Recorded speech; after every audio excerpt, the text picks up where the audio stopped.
I'm Robert Hasse. And I'm Sarah Hasse. This video is to accompany your Secrets of Medical Massage course, and this video information is only for those students who actually completed the class. If you've not had the class and you're seeing this video, please don't attempt these techniques without the background information on contraindications and endangerments, as well as understanding who is appropriate to apply these techniques on. And but if you've taken the class and you're enjoying this video, this is going to help remind you of all the techniques you walk through and give you some more detailed information to see how that's supposed to be applied.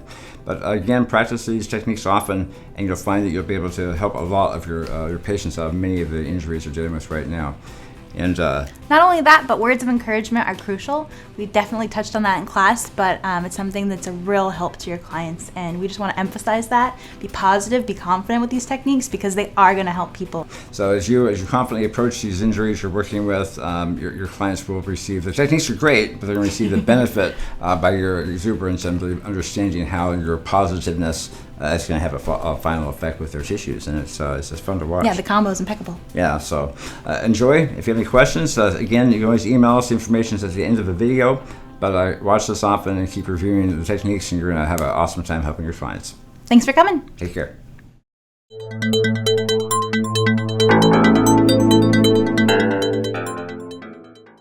With your patient's forearm flexed in front of them, use your fingertips to cross fiber friction on the medial flexor compartment of the forearm. Be aggressive and work where it hurts. You also can use your thumbs or reinforced thumbs, but you want to friction pretty firmly and aggressively for 30 seconds total. Again, you want to go ahead and cross fiber friction for 30 seconds and then draw tension down towards the olecranon with reinforced thumbs. They'll flex their arm, you'll draw tension, have them extend that for a pin and stretch. And you want to do that twice in a week's time, preferably at least one day or a couple days between. You want to finish the treatment using an ice pack wrapped around the area, or you can use an ice cube in a paper cup for ice and wipe. And you want to make sure you keep the area ice well so it stays cold for at least 1 minute after you're finished.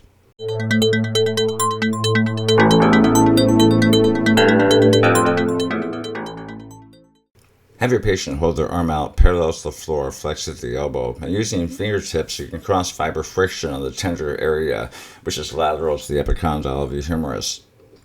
After 30 seconds of aggressive cross fiber friction, you want to again use reinforced thumbs to draw the tissue taut towards the olecranon. Holding your firm pressure, have your client extend their arm, release your pressure, have them bring it back into flexion, repeat several times.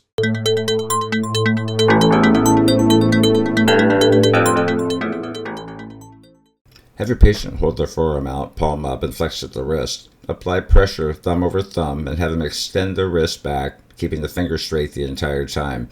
Apply pressure, have them extend, release, and have them repeat that. You want to do that over and over again, up and down the forearm, for about 30 seconds. Have them turn their hand palm down, make a gentle fist, and go ahead and extend that. Apply pressure, thumb over thumb, have them drop that down into flexion, release your pressure, have them come back up, and repeat up and down the forearm. Again, it's aggressive, and you want to do it for about 30 seconds.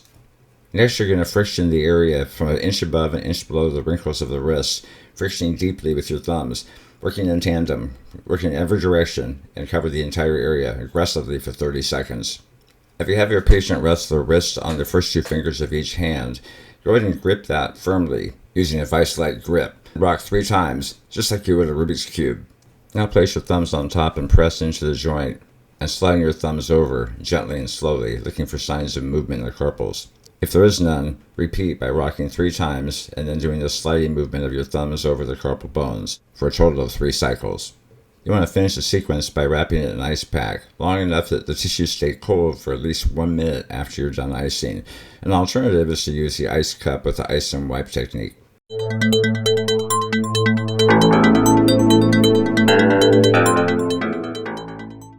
Have your client place their thumb inside their palm, wrap their fingers firmly around the thumb, and then go ahead and ulnar deviate. If that's tender, have them go ahead and put their thumb back in with the fingers wrapped around it. Radially deviate, and perform gentle pin and stretches on the thumb tendons. You might want to also cross fiber friction gently, followed with small pins and stretches. This will likely be painful, so work within your patient's tolerance. Again, small cross fiber frictions with small pins and stretches. Although you want to ice at the end of the technique, you might want to ice prior to or during the technique to help drop the pain, using ice as an analgesic.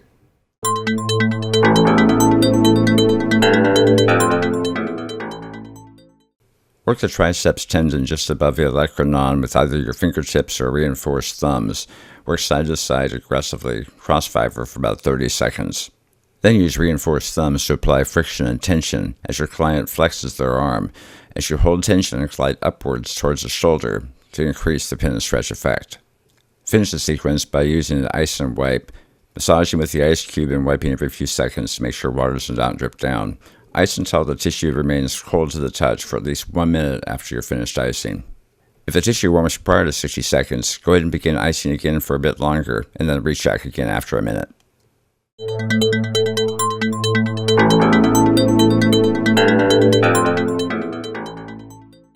Work your patient's deltoid fibers just above the deltoid tuberosity. Work in cross-fiber friction using thumbs, reinforced thumbs, or fingertips. Work the entire muscle, anterior, lateral, as well as the posterior fibers. Follow the cross-fiber friction with local pins and stretches of the tissues, making sure you work all the areas that have been affected. Now, place your client's hand on the top of your shoulder and tension the tissues as you drop down for a pin and stretch. Release the pressure, and then come back up, retension, and come down again. You also can use your fingertips, either side by side or reinforcing each other. Your purpose is to elongate the muscle fibers and give it more elasticity back to the scar tissue. Next, push the fibers up and towards the AC as you drop down, stretching the fibers away from the insertion point on the deltoid tuberosity. Perform the same technique by placing your hands on top of the AC. Lift the arm up passively and friction the tissues, both going up towards the AC and away. You also can have them do it actively. Bring the arm up and put friction on the tissue and let them drop it back down on their own.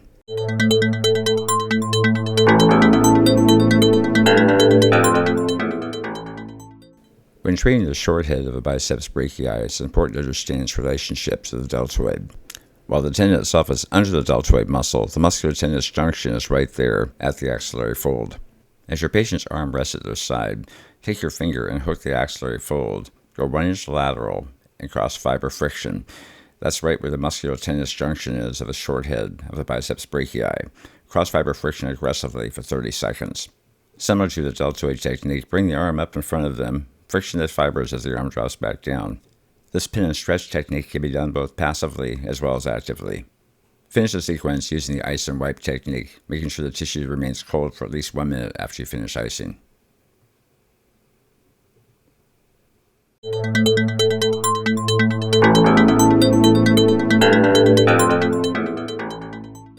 With your patient seated, have them place their arm behind their back. Then locate the most lateral aspect of the AC joint.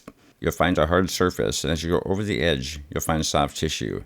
In the groove between the bone and the soft tissue, go anterior 1 inch, and with your fingertip, aggressively cross fiber friction for 30 seconds. Complete the sequence by doing the ice and wipe technique.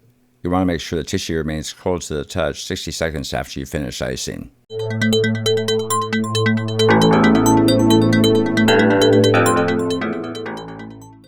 To access the subscapularis muscles, it's important to actually get up into the axilla. Most therapists get nervous when they see the breast tissue on the side and assume that's the breast, but most patients don't perceive it that way. So if you ask your patient, does this feel like breast tissue, they usually say no. It's this fear of inappropriate touch that makes most therapists actually approach the tissue from the wrong direction, causing pain and discomfort to your patient. With your patient's arm at their side, apply plenty of oil to the axilla until your hand's frictionless. With curved fingers, come from the table up into the axilla just under the lower trigger point and press upwards while you're pushing the scapula down. You'll also want to access the upper trigger point in the same way. Be sure to approach from below, bypassing the latissimus muscle. To release and contract your base frozen shoulder, you want to be at your patient's side.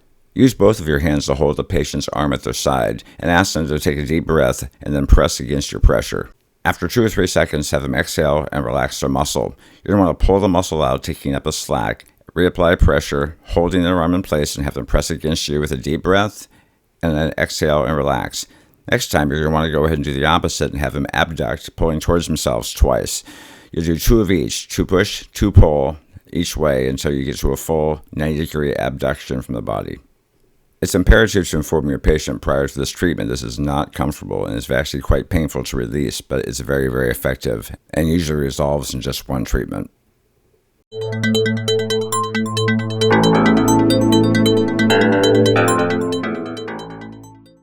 Begin the sequence by using the thenar pad on the side of your patient's neck, working down to the side of the neck over the trapezius down towards the AC joint. They'll drop their ear in the opposite direction as you slide. When they come to an end of range of motion, you'll stop as well. Don't continue on once they come to the infield. Then place your other hand on the side of the neck and have them drop their ears to the opposite side. It's important your patient doesn't do the active motion until you're in place.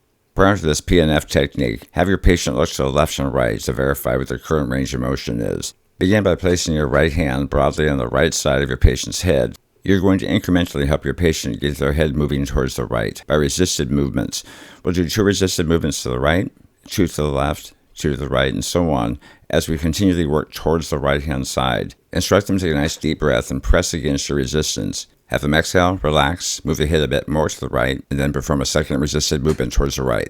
Reposition and do the same thing with 2 more resisted movements, this time towards your left. Perform 2 resisted movements to the left, and then 2 more to the right.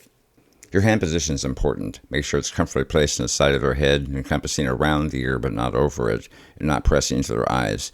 If you're in classes, make sure they remove those.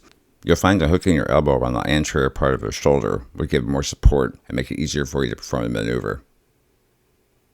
Once you've reached the infield, bring your head back to the center and repeat the process towards the left-hand side this time, with 2 resisted movements to the left, 2 resisted movements to the right, and so on until you reach the left infield. To increase the effectiveness of this technique, it's important your patient takes deep breaths with each resisted movement. After completing both sides, retest their range of motion. For this technique, it helps to get your patient's hair out of the way, either with a ponytail or have them hold it with their hand. Locking your left hand into a claw hand, use the left thumb at the occipital ridge, place it firmly into the muscle tissue, and then roll the neck forward for a stretch.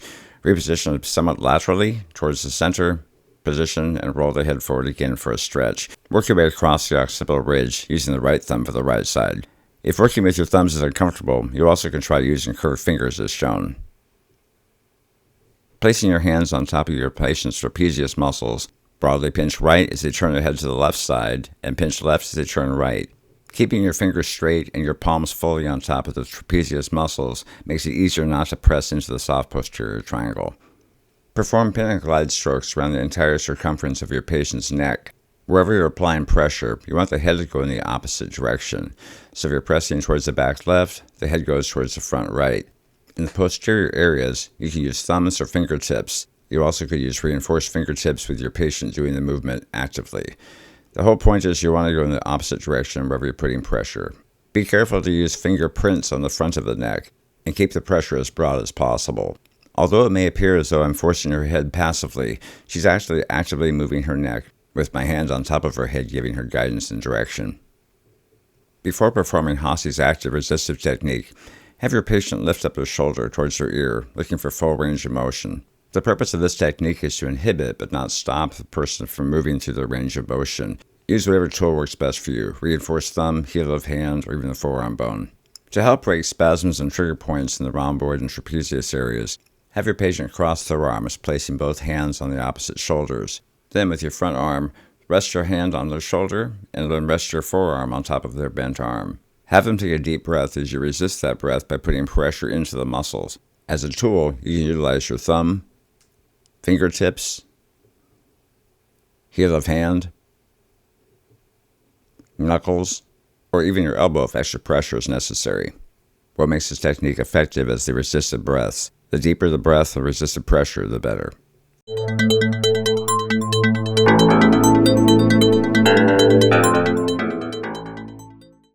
To work the skating muscles, we'll start with your patient face up and have them put their right hand under their buttocks, palm down. The purpose is to lock the shoulder down so the skatings don't lift it up during the stretching phase. You may need to adjust their clothes or the draping to have access to the soft posterior triangle. Rest their head on your right hand and let your hand rest on the table. Keeping the nose straight towards the ceiling, make small incremental movements, moving their left ear towards their left shoulder. Once you hit the infield, you want to roll the head the rest of the way to the left, ensuring the muscles are taut. Using your fingerprints of your left hand, press into the posterior triangle, push in and to the right, and push the head left, and ask your patient if it hurts. This is evaluating the posterior scaling. Adjust our necks so the nose is back towards the ceiling, and take up a slack, pressing the left ear into the left shoulder to evaluate the middle scaling. Now push your fingerprints into the center of the triangle, in and to the right where you push the head left, and ask your patient if that causes pain. To evaluate the anterior scaling, carefully position the patient looking right, where you keep the head to their left. Again, press your left fingerprints into the soft triangle just behind the clavicle. Press in to the right where you push their head left, and ask if that hurts. This is the anterior scaling. Should any of these three muscles test tender during the evaluation, back off the pressure, do small cross-fiber frictions, and small pins and stretches. To locate the anterior scaling insertion on the clavicle, use your fingers and outline the entire length of the clavicle. 1/3 the distance from the manubrial notch is where the anterior scaling inserts. To friction the tendinous insertion, hook your thumb under the clavicle and provide cross-fiber friction. If your patient is dealing with whiplash, this muscle is likely to be very tender. With the tip of your finger, you want to rub cross-fiber between the spinous process ligaments, working from side to side. As you're frictioning the ligament, if your fingers are large or there's a small space between the spinous processes, you may have to turn your finger on its edge and use the fingertip to get into that space and grind properly on the ligament. We'll also continue this on the transverse processes on the side of the neck, working up and down, floor to ceiling, using your fingertip to grind that ligament between the transverse processes. To work the SCM, put your hands on your client's head, just on the sides, covering their ears with their fingers pointing towards their feet. Now rotate the client's head to the side, keeping your fingers exactly where they are, and your fingertips down by the C7 process. Raise the head off the table several inches, and then have your top hand draw the tissue on the SCM firmly back until it stops at the mastoid. Lock in that position, and then drop the head back while you press up from below for a stretch. Instead of your hands, you also can use your forearm, lifting the head up. Instead of your right hand, use your right forearm. Place it under, parallel, using your fingers to help keep it level on the table. And then drag the tissue back, locking into the mastoid again, and drop straight over the top of your forearm for a stretch. When treating the longus capitis and longus coli for military neck, some people have a gag reflex to the deviation of the trachea. If you have your client balance the heel of one foot on top of the toes of the other and tell them to concentrate on that, creating a distraction and disabling the gag reflex temporarily. As you hover your hands over your patient's throat, have them gently hold your wrist and reach across and use her flat fingers on the side of the trachea and pull it towards yourself. Hold for a moment, release, and pull again. By the third pull, you should have your fingertips to the midline of their chin. Maintain the tension on their trachea and then drop straight down and work with your fingertips up and down and side to side with fiber and cross fiber. Lift your patient's head in your non-dominant hand and then reach your dominant hand up under the neck and place that hand on the opposite shoulder. Now reach your non-dominant hand up under that arm and place it on the opposite shoulder. Press the shoulders down, pause, and lower yourself and their head down to the table. Instruct your patient to take a deep breath. Press back against you, and then exhale and relax at the same time. Elevate the head some more. Have them take a deep breath again, pressing back against your resistance. Hold it for a few seconds. Have them exhale and relax, and repeat. Repeat the cycle several times until the neck is almost at 90 degrees of flexion. Use one hand to hold the head up and the other to make circular strokes along the back of the neck, alongside the spinous processes.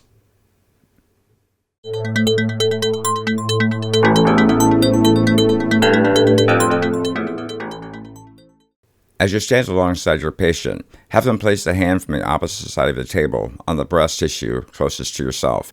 Use the back of that hand as a surface to rest the heel of your inside hand on, and use those fingers to pull the tissue towards itself.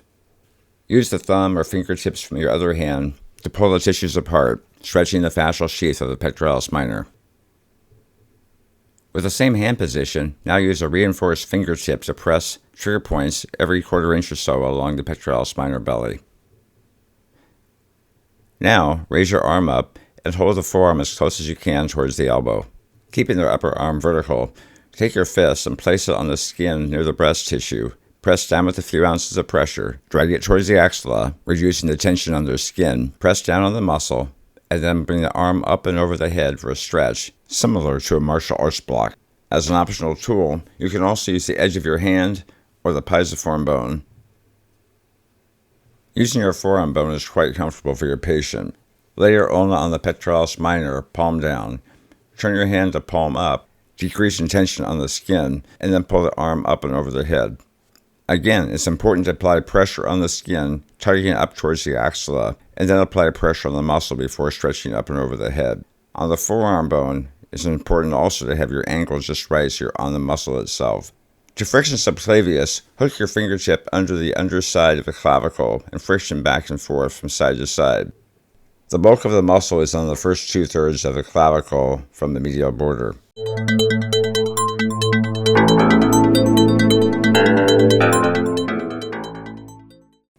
To assist the first rib through its range of motion, use a locked thumb and locked hands and slide your hands under the scapula, resting your thumb pad on the soft posterior triangle. Position your patient's head closer to your forearm and then slowly apply pressure, resting your thumb on the actual first rib itself. Hold pressure and slowly press in and wait. Ideally, you'll hold pressure for 1 to 2 minutes. Apply pressure slowly and firmly and also release at the same speed, not pulling your thumb off quickly. Any increase in thoracic outlet symptoms will subside as soon as you pull the thumb off at the end of the procedure.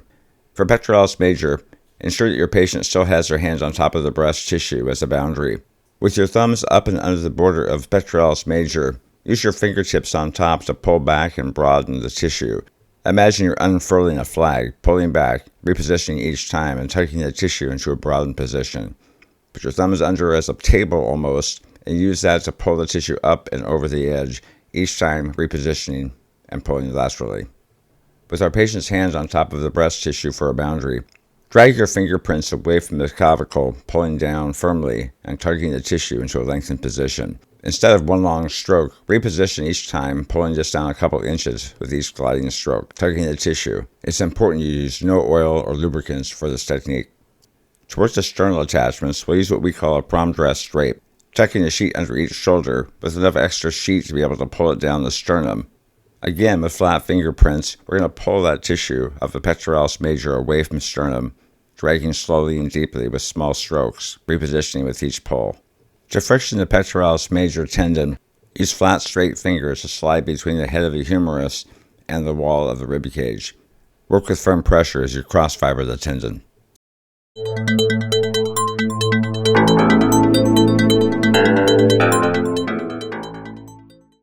With inline fingertips, we're just under the zygomatic arch, from the front of the cheekbone straight down towards the table, firmly frictioning the origin of the masseter. Make sure each finger releases pressure as it approaches the ear. Using your thumb prints, hold them horizontally and hook the masseter and pull straight down towards the table with tension. Hold for one long stretch. Use your fingertip to work around the round knob on the condyle of the mandible. You'll feel it just in front and anterior to the ear. Work with deep, slow friction strokes and realize this ligament will be tender with TMJ issues. You also can work the condyle from the back, just inside the ear. To treat the medial pterygoid, at the midpoint of the masseter, just below the zygomatic arch, apply one fingertip pressure straight in and through the masseter, coming to rest in the medial pterygoid. This will be tender, especially if TMJ issues are present. To work the lateral pterygoid, locate the ramus, the sharp angle change on the mandible. Hook your finger up at the ankle change and massage up and outwardly, gently frictioning the muscle. This muscle is very tender on most patients. Hold the trachea in place with one hand, and on the opposite side, use 2 finger prints to rub along the length of the trachea. You want to work at an angle, not on top nor the sides, but at a 45-degree angle along the tube, gently frictioning the omohyoid, thyrohyoid, and sternohyoid muscles, affecting the tongue, which eventually affects the jaw.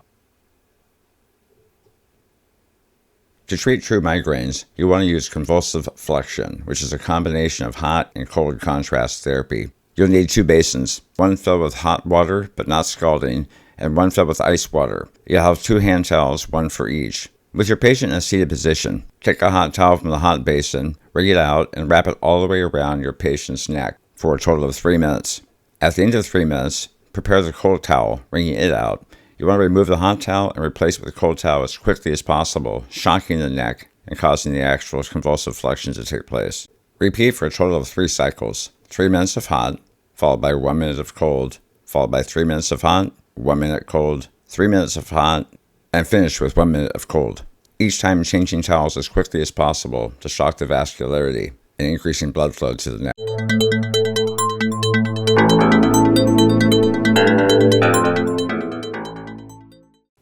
To release the erector spinae, you get the best results if you don't use oil or lotion of any kind. or very little, if at all. You want to traction the tissue as you're working up the spine, working from just above the sacrum all the way up to mid-rhomboid area.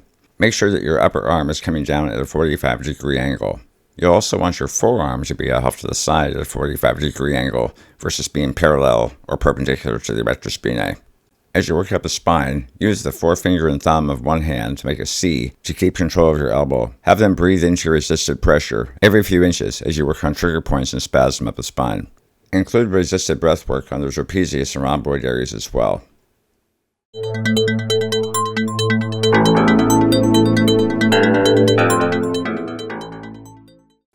To release the erector spinae, you get the best results if you don't use oil or lotion of any kind, or very little, if at all. You want to traction the tissue as you're working up the spine, working from just above the sacrum all the way up to mid-rhomboid area. Make sure that your upper arm is coming down at a 45-degree angle. You'll also want your forearm to be off to the side at a 45-degree angle versus being parallel or perpendicular to the erector spinae. As you work up the spine, use the forefinger and thumb of one hand to make a C to keep control of your elbow. Have them breathe into your resisted pressure every few inches as you work on trigger points and spasm up the spine. Include resisted breath work on the trapezius and rhomboid areas as well.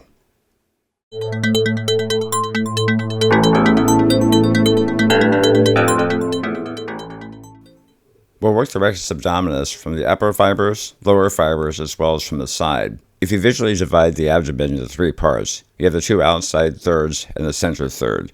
The center third is where rectus abdominis lies. Place your hands on the outside borders of rectus abdominis and note where that muscle comes into the rib cage. Drop down about 2 or 3 inches from the rib cage on that rectus abdominis border. Instruct your patient to take a deep breath, and on the exhale, follow up and under the rib cage, pressing directly up towards their head. Hold that pressure and have them take a nice deep breath again and resist that as they breathe in deeply. Let go before they exhale. It's important to use broad hands and point your thumbs towards each other across the body, using the thumb prints to press up and under the rib cage. Always release the pressure before they exhale. Before working the lower fibers, have your patient use their fingertips to locate the pubic bone for you. Ask them if it's all right for you to work above that location. Overlap your fingers in a V to make a blunt tool. Rest your fingers on their abdomen just a few inches above the pubic bone. Have them take a nice deep breath, and as they exhale, drop down and forward and under the pubic bone and hold the pressure with your fingertips. Instruct them to take a deep breath and resist their pressure. Modulate your pressure so that you're neither dropping deeper or having them press you out, and release the pressure before they exhale. Again, locate the lateral borders of rectus abdominis. Using the fingerprints of all 8 fingers, place them at the border of rectus, press down, and pull toward yourself, just using the grip of the fingerprints for your tension. Release the tension and then use your thumbs to draw a tension line on the rectus abdominis border closest to you. You want to press away, hold that for a few seconds, and then use raked inline fingerprints to pull that far border towards yourself and hold for a few seconds. Work back and forth, holding the pressure for several seconds each time you press or pull. This technique will help release trigger points using the Golgi tendon organs in the muscle fibers themselves.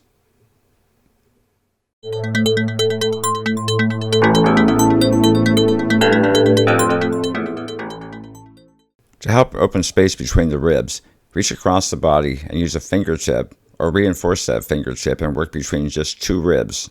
Your purpose is to use your fingertip almost like a crowbar, digging and working between the ribs, helping to open up the intercostal muscles. Always work across the chest with curved fingers. Although your goal is to work between all of the ribs, it's going to be difficult when it comes to tissue of the breast, chest muscles, or rectus spinae. But work as much as you can on the exposed rib areas. Be sure to take your time and work slowly. Place your broad hands on the side of the rib cage. Have your patient take a deep breath, and as they exhale, follow in laterally and hold that pressure as they breathe in deeply. Your purpose is to resist the pressure as they breathe in and let go before they exhale. For this technique to work best, make sure your hands are broad and on the ribs themselves only. Reach across the body with your inline thumbs. Have your patient take a deep breath and swoop up and under the rib cage and hold that pressure. Have them breathe in deeply against your resistance and let go before they exhale. Be careful to use just your thumb prints. Do not use the tip of your thumbs and cause a sharp point to press. You'll also want to ensure that you're swooping up and under the rib cage, which means you'll need to make sure that you're starting a few inches back from the edge of the ribs themselves.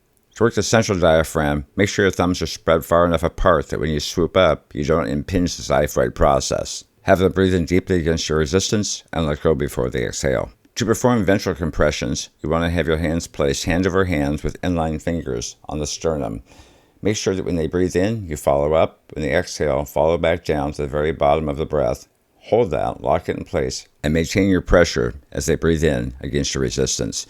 Let go before they exhale.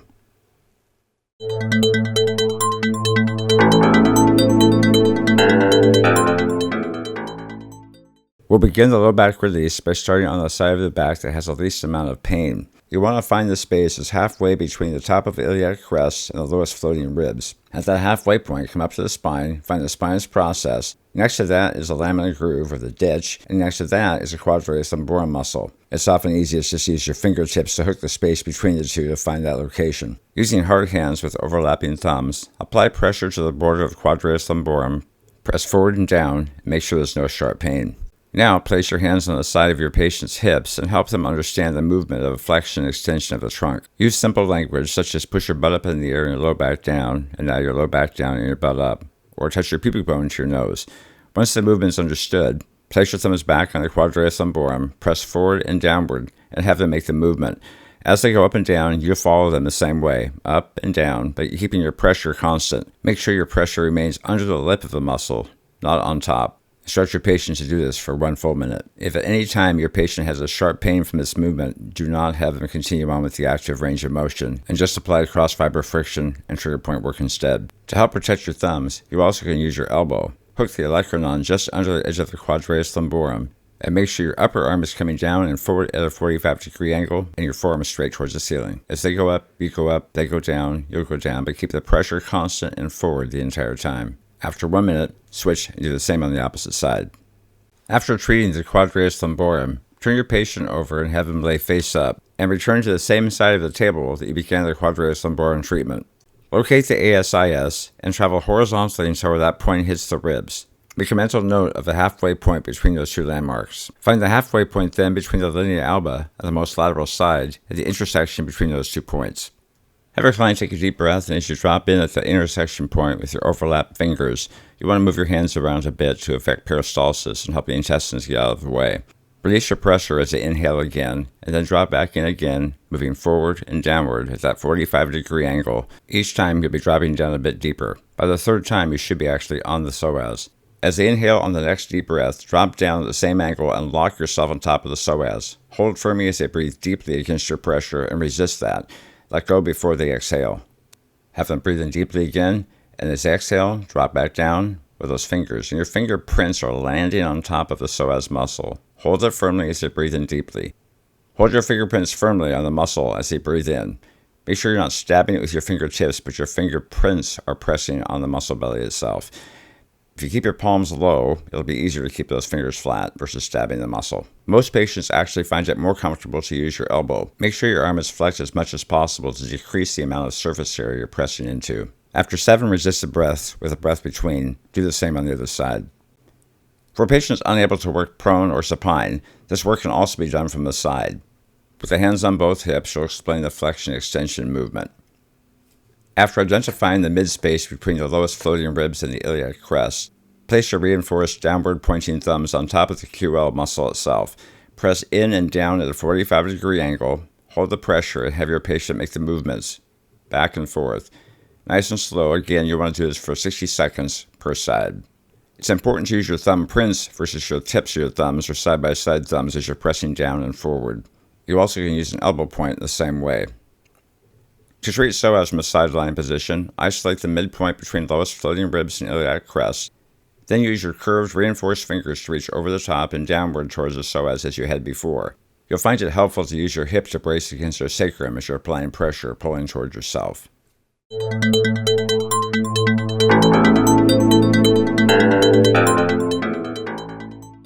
To locate the origin of the piriformis, place your upright inline fingers on the border of the sacrum. Stand by your patient's knees to get the proper angle.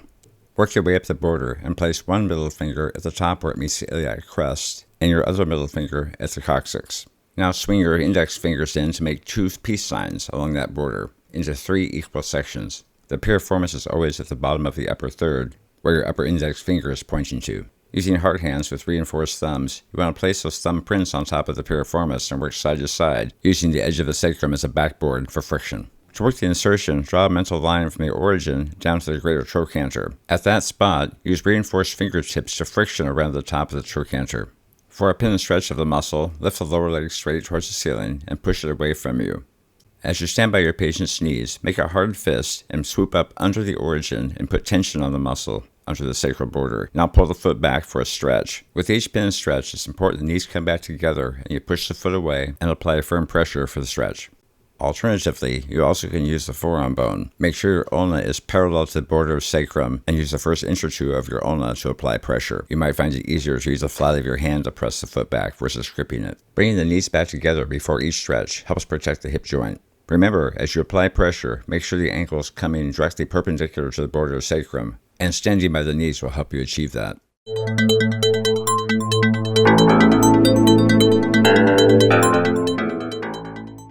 With your patient's sideline, use a C of each hand with finger and thumb to outline the upper iliac crest as well as the trochanter. Glute medius and minimus lie between these two structures. Use a reinforced thumb to work these tissues, working cross fiber as well as with fiber. Also treat the muscle with trigger point work and general compression technique. To protect your thumb joint, lay your thumb bone passively on top of the muscle and use the heel of your other hand to press that bone directly into the tissue. Another option is to use your elbow. Use the C of your other hand to control that. Make sure you don't slip off the muscle. Use specific compressions, working the entire area. Now use your fingertips to hook the upper iliac crest and swoop your thumbs up under the lip of the crest. You want to use reinforced thumbs to work horizontally side to side under that lip, cross-fibering the origin. Ask your patient to hold their lower leg close to their chest, while you use your lower hand to hold the leg just below the knee. Use the heel of your upper hand to apply pressure just under the lip of the upmost portion of the iliac crest. Your pressure needs to come downward and forward at a 45-degree angle with enough force to keep the hip from laterally flexing. Maintaining your pressure, push the leg down for a stretch. It is imperative for your patient's safety not to allow any lateral flexion. If it's easier for you or the table is too high, use a horizontal forearm bone. This work can also be done actively, allowing your patient to lift their leg for you for a stretch.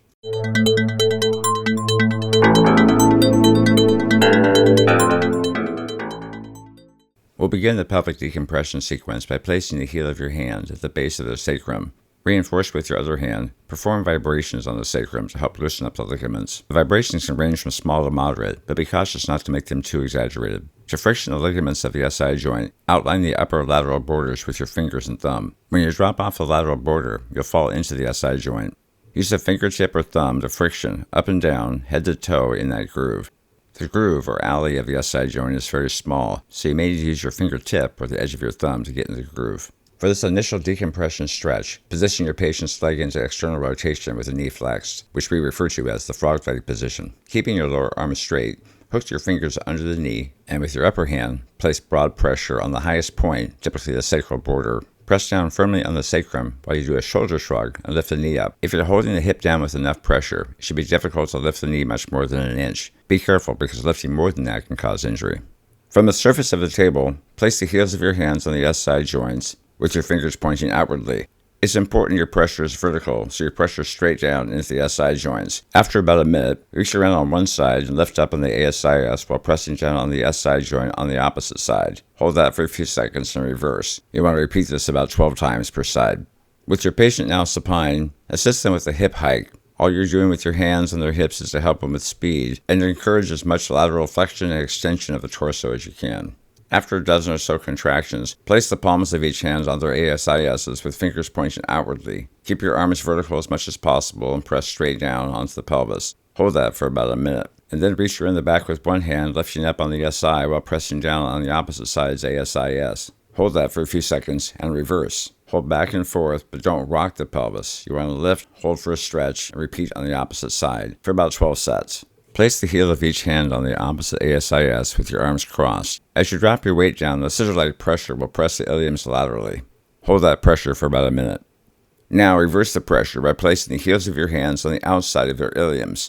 You want your fingers vertical, and you want to keep your forearms as low as you can. Have your patient take a deep breath, and as they exhale, drop in and hold the pressure as hard as you can for as long as you can. Interlock your fingers and make a loop around your patient's knees. With several inches between the knees, have them press out and resist that isometric pressure for 15 to 30 seconds at most. Cross your wrists and place the heel of each hand inside the patient's knees and have them isometrically adduct as you resist their pressure. With your patient's knees bent, place your hands on the inside of their knees. Gently press their knees outward as they apply moderate resistance to the movement. At the infill, again have them close their legs as you apply limited resistance. Now, place your hands on the outside of their knees and do the same thing, having them open their legs as you resist the movement all the way to the infill. Then bring their knees back together slowly as they gently resist your pressure. Implying inhibited movement through a patient's range of motion is what we refer to as Hosse's active resistive technique. To decompress the hip joint, get down on one knee with your outside leg forward. Interlace your fingers and wrap them around your client's bent leg, keeping your hands as high up on the hip as possible, resting on the ASIS. Then, firmly pull down and backwards in the direction of your back foot. You want to use your front foot for leverage, pushing away as you pull back and down. Hold for up to 60 seconds. If you see your hands moving up the thigh towards the knee at all, that means your pressure is not coming down and back.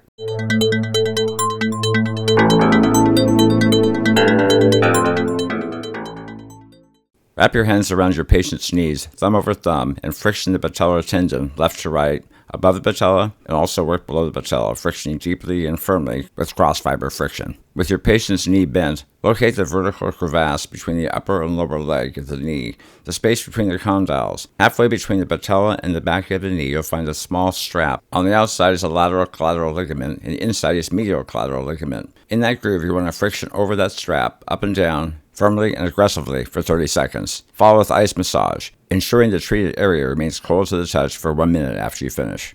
To perform a pin and stretch of the quadriceps, drop your patient's lower leg off the side of the table.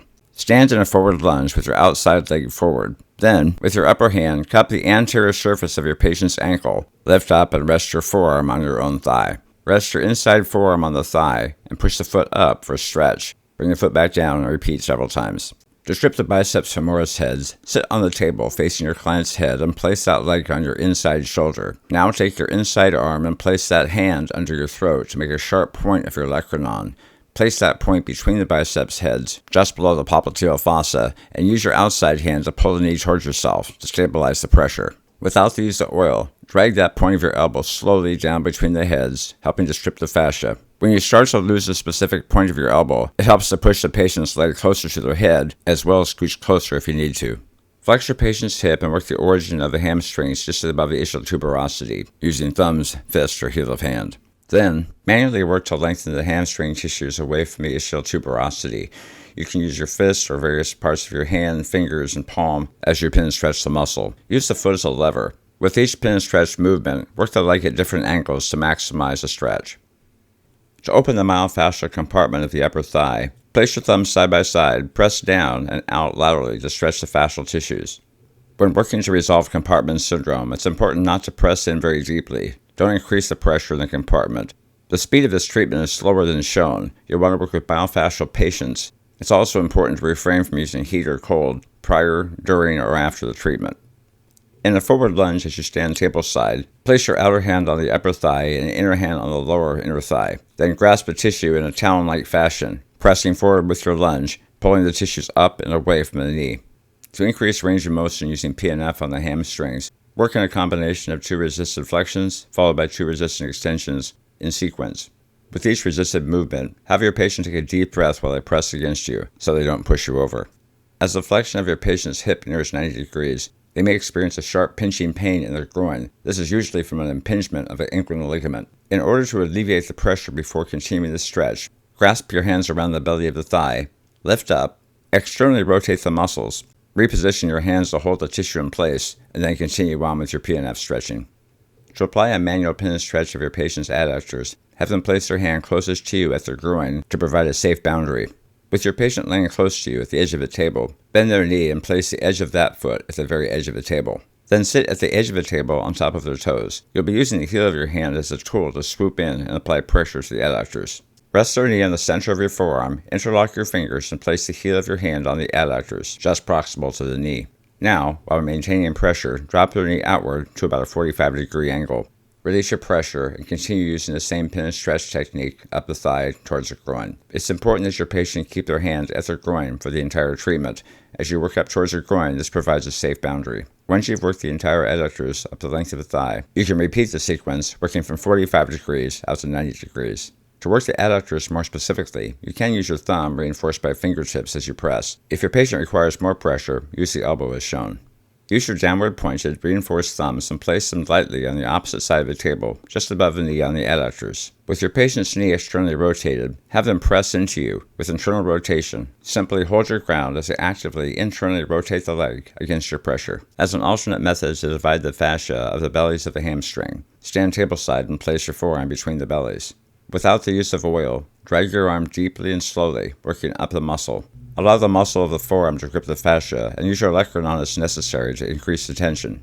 With your patient's knee flexed, cross-fiber friction on the tendons of the hamstrings, both medial and lateral, using your fingertips or thumbs. Follow the cross-fiber friction with the pin and stretch of the tendons, using your thumbs, fingertips, palm, or even your fists to put pressure on the tendons as you stretch the leg into extension. After pin and stretching the tendons, do the same thing for the muscle belly itself. Use a straight arm with the fist by first flexing the knee, applying the pressure with your fist, and then pulling the leg into extension. Apply the pin and stretch to the entire muscle.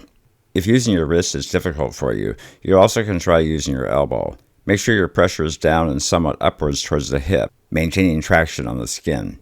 To shear the IT band from the underlying tissue, position your client's leg into external rotation or the frog leg position, making the IT band more accessible, where it spans from the greater trochanter down to the knee. As you face the table in a forward lunge, place your forearm perpendicular to the IT band and parallel to the floor. You'll want to use the first inch and a half of your olecranon as a tool. With your upper arm at a downward angle of 45 degrees, work slowly and deeply from just above the knee until you reach the greater trochanter. It should take you at least a full minute to travel that distance.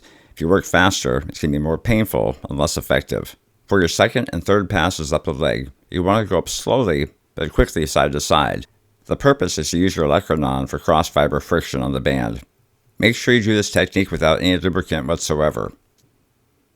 At the completion of your 3 passes, you want to use the ice and wipe technique to cool down the IT band. Make sure the area stays cold to the touch for 60 seconds, minimum after you're done icing. With your patient's sideline facing away from you, position the top leg with a flexed hip out of the way, allowing you to perform compressions. You're working along 3 lines, on what we call the quad line, the adductor line, and the hamstring line. Using your hard kung fu fist, we're going to press straight down with a straight arm along those 3 lines. Press in, hold for a couple seconds, and reposition, overlapping about a half of a fist with each compression. The hamstring line is slightly different. Press down and tug back on the tissues for a stretch. Your direction of force is down and backwards. With your patient's back flush with the edge of the table, face in the direction of their feet. Press your hip into the curve of low back, stabilizing the pelvis. Reach your inside hand over the leg and hold mid-thigh, while your outside hand reaches over the top at the knee. As you maintain your stabilizing pressure into the low back, wrap the leg around you for a stretch. This stretch is very powerful, so stay in contact with your patient. You don't want to overstretch or cause them to have injury. It's vitally important not to pull on the shin or foot towards yourself. Keep the leg at an oblique angle. If you do pull the foot or shin towards yourself, you'll instead create a very powerful quad stretch. With too much pressure, it can be very overwhelming. To release the tensor fascia lata, position your client sideline facing away from you at the edge of the table. Have their bottom leg straight where the knee and hip of the top leg are flexed. After you perform deep tissue techniques, we'll do a pin and stretch. First, shorten the muscle by having your patient's knee on the table while they hold their lower leg up towards the ceiling. Then, with curved reinforced fingers, apply pressure to the TFL, which is just inferior to the ASIS and slightly lateral. Hold your pressure firmly while your patient extends their leg, making the bottom and top leg parallel.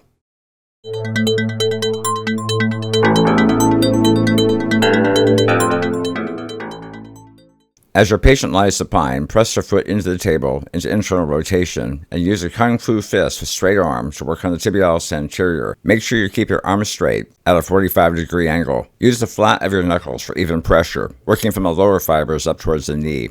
Remember, the top third is going to be more tender than the lower 2/3. For more specific work, wrap your hands around the lower leg and use reinforced thumbs across fiber friction, the tibialis anterior. Then have your patient dorsiflex, apply pressure with reinforced thumbs, and have them plantarflex for a stretch. As their foot travels through the range of motion, work upwards towards the knee at the same time. Again, cross-fiber friction, apply pressure, have them dorsiflex and plantarflex for a stretch.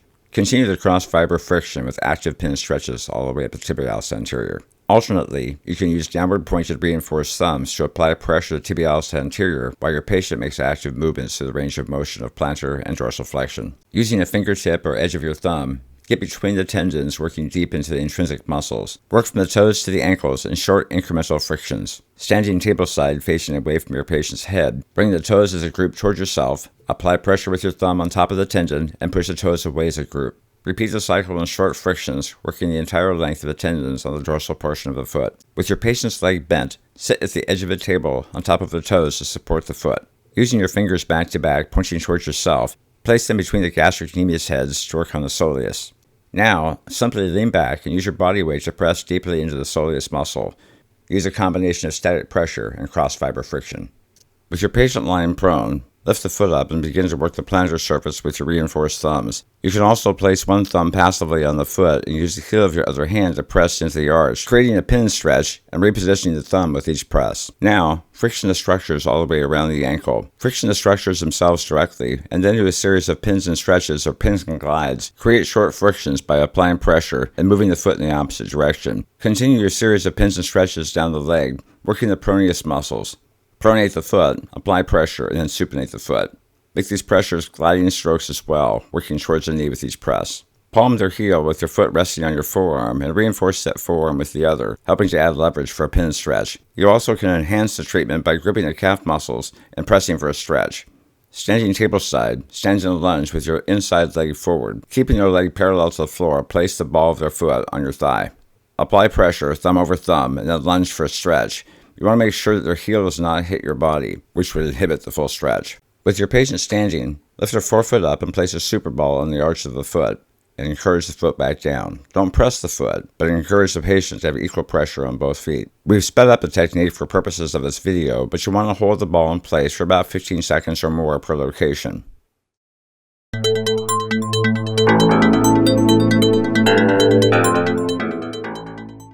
Place your hands together under your knees.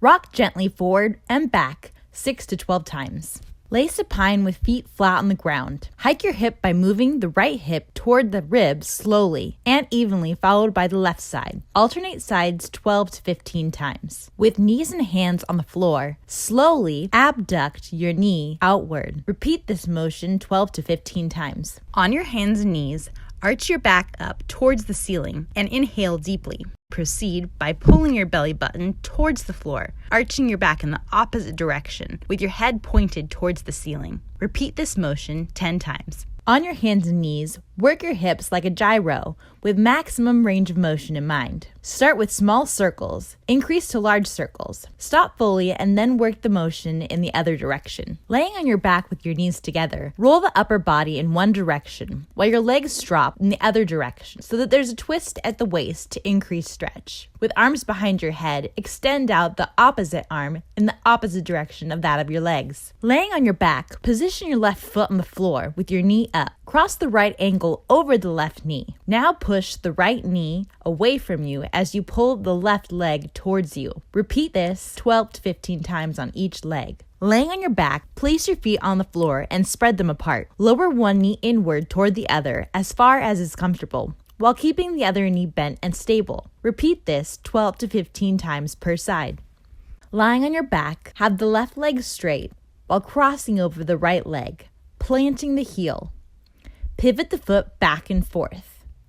Switch legs and repeat 12 to 15 times per side. Kneeling on one knee, bring the opposite foot in front of you, creating a 90-degree angle with your leg. Engage the abdomen and keep your hips level. Lunge forward, shifting your body weight, and hold for a stretch for about 30 seconds. Repeat on the opposite side. Lay on the foam roller so that your SI joint lines up with the foam roller. Straighten one leg while gently bringing the opposite knee towards your chest and hold for 30 seconds. Repeat on the opposite side. Laying on your back, straighten the left leg. Bring the right leg bent towards your chest and hold for 30 seconds. Repeat this on the opposite side. Continuing from part 1, raise the leg to be stretched with the knee slightly bent. To do this, grasp the calf or the thigh and gently extend the lower leg until it is straight as you were able to make it. Continue to the point of a mild stretch and hold in this position for 5 seconds. Repeat on the opposite side. Laying on your back, use surgical tubing or an exercise band to place a loop around the ball of your foot. Holding tension, slowly allow your leg to abduct outward, keeping the tension and holding it. Patience is key in this exercise. Bring your leg back to center and hold the top band slowly as you cross your leg over, adducting your leg to the opposite side. Hold the tension for 30 seconds. Laying on your side with your knees bent at a 90-degree angle, extend your arms out in front of you, palm to palm. Open up your arms like a sundial, bringing your arm all the way to the back. Do this motion 12 to 15 times. Repeat on the other side. Laying on your back with feet flat on the floor and knees bent. Keep your arms straight up towards the ceiling, palm to palm. Alternate reaching up towards the ceiling and repeat 30 times. Extend your elbow so it is palm up. Spread your fingers and keep them straight. Press them towards yourself with your opposite hand and hold in this position for 10 seconds. Repeat on the opposite arm. Extend your arm with a closed fist. Use your opposite hand to tuck the wrist towards yourself and hold in this position for 10 seconds. Repeat on the opposite arm. Lying on your stomach, place your palms flat on the ground near chest level. Extend your legs behind you with your toes pointed away from your body. Push up off the ground with your hands, raising your torso as high as you can without lifting your pelvis off the floor. Extend one arm on one side to stretch laterally. Drop back down and do this on the opposite side. Repeat 10 to 15 times. Sitting on your heels, extend one leg behind you. Sit up straight and slowly lean forward. Hold in this position for a stretch for 10 seconds. Repeat on the opposite side. Point your elbow towards the ceiling, placing your hand on the upper back. Use the opposite hand to press the elbow point towards the ground. Repeat this motion on the opposite side. Stand up straight and draw your arm behind your back. Bring the opposite arm behind the back and grasp firmly above the wrist. Pull on the resting arm for a stretch. Hold this position for 30 to 60 seconds. Repeat on the opposite side. Stand up straight and draw one arm behind the lower back. Bring the opposite arm around the front and press the bicep towards the direction of the fingers pointing in the opposite direction. Hold for 30 to 60 seconds. Repeat this on the opposite side.